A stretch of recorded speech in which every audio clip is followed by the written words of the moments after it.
What if I told you that India's biggest wealth is not under the ground, but in the minds, health, and skills of its people? Think about it.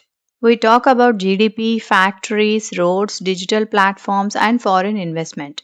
But who built them? Who runs them?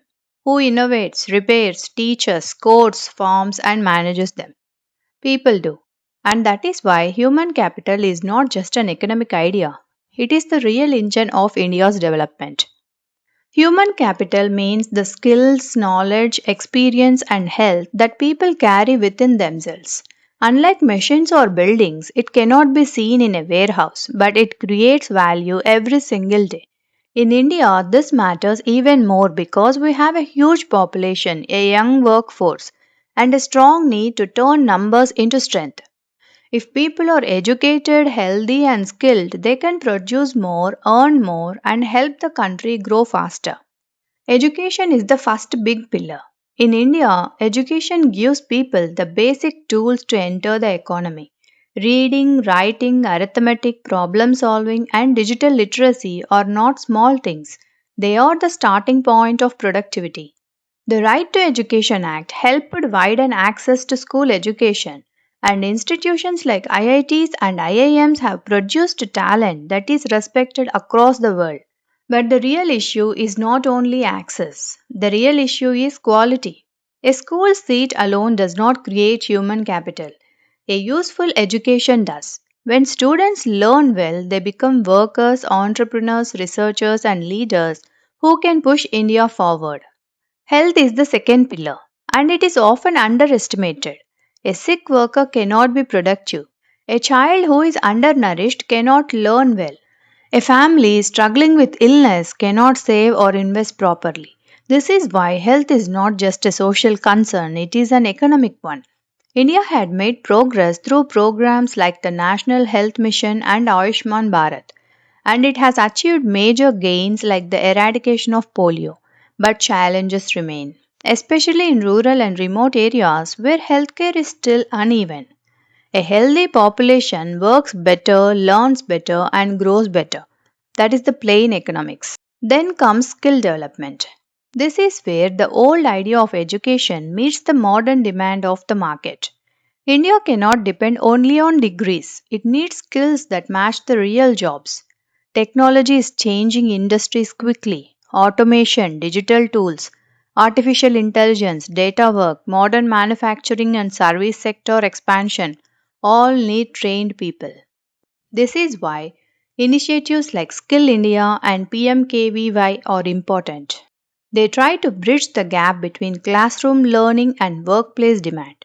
In simple terms, skill development turns a job seeker into a job creator, or at least into someone employable in a competitive market. Now let us connect the dots. Human capital increases productivity. A productive workforce produces more output with the same resources. Human capital supports innovation. Innovation creates new businesses, better methods, and new solutions. Human capital attracts investment. Investors do not just look for land and tax breaks, they look for capable people who can run operations efficiently. Human capital also strengthens social stability. When people are educated and healthy, poverty falls, opportunities rise, and inequality can be reduced. This creates a better climate for development. In India, this connection is especially powerful. Our population is often described as a demographic dividend. But here is the catch.